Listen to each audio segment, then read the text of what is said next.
And now this is the fun part. I have to cut my meat, but before we cut the meat,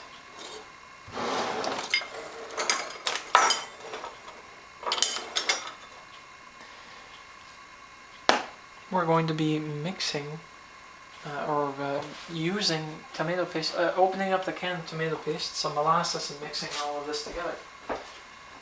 So, get your can opener. Unlike me, I didn't get it beforehand. Wah, wah, wah.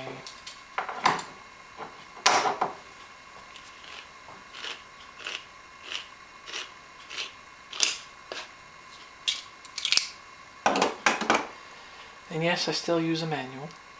It's the cheapest way. No space. And the reason why you want tomato paste is because it turns out always nice, especially with meat dishes. So you'll need to get a spoon.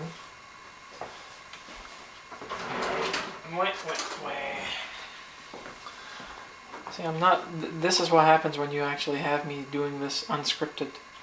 It's all live. You get the benefit of me being who I am. Unadulterated, unmodified,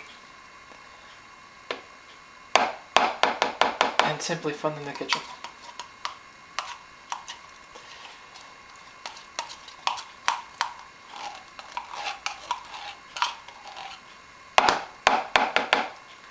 And you'll want to take as much paste out because you're going to be putting 1 to 2 cans of water. And yes, I do mean 1 to 2 cans of water because there's no point in taking out a measured cup when you've got something that's very, very useful here.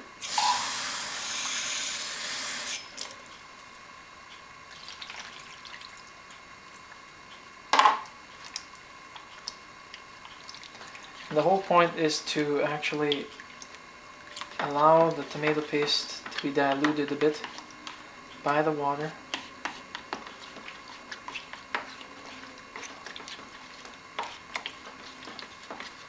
Actually, we'll add 2.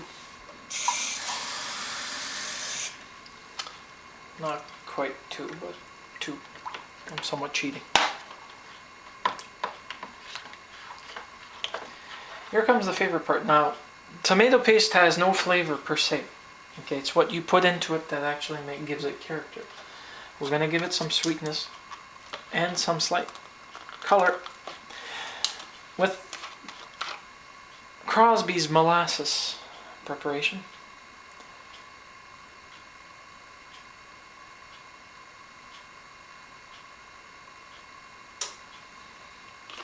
And just a little drizzle.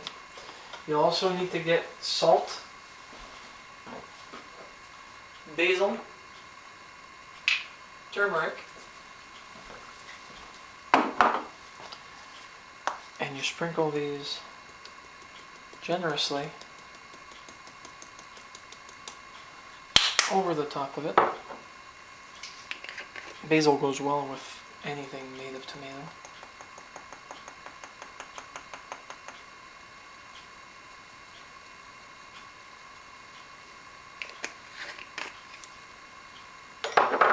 And salt. And the reason why I'm putting salt this time is because it's bland as all heck.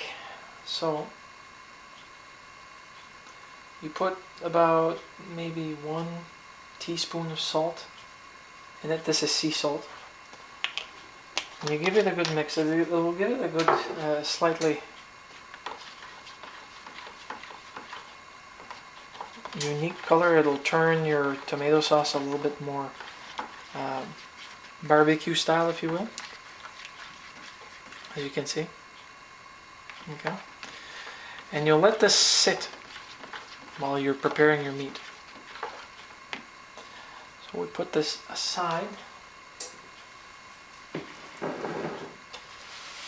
and you clear your space because you're going to need some room. So I'm going to put this away. Move these aside. And Now at this bit we have the meat. When it's half unfrozen or half thawed. The fun thing about beef, chicken, and pork is that it cuts like butter with a sharp knife, and it's less messy. So what you'll do is you'll take this or any other type of knife. Can you guys see? I don't even know. I don't even get to see. Okay, and you'll cut them in identical slices. You'll want them about like a big, a thin, as much as possible, for many reasons. One, it makes it more manageable when you're trying to eat. Two, takes less time to cook.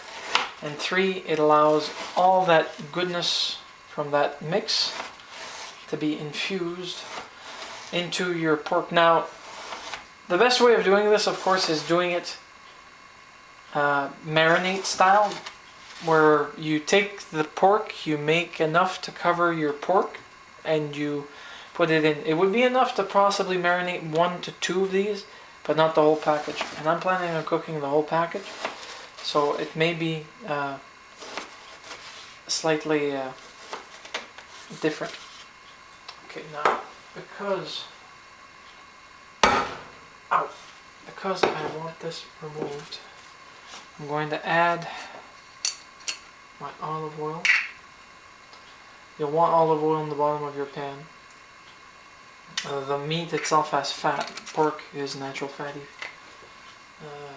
meat, and it's delicious. Oh, and I forgot to put in my pineapple juice. I'll put it in right now. There we go. I'll give it a good mix later. So, in here you'll want to disassemble the slices as best as possible. It doesn't have to be organized, but trust me on this from past experience, it does help if you decide to separate your slices before you cook them. They'll cook separately and they'll come out much better.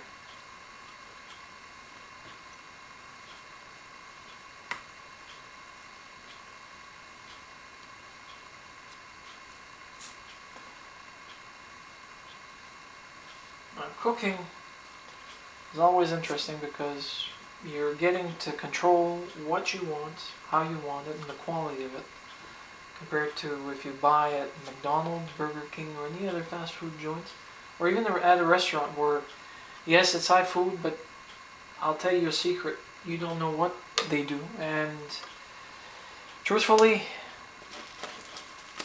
it must be stressful for the cooks and the help in the back, because a lot of them smoke, and I'm not a smoker, and I have this big thing about having people that smoke handling my food,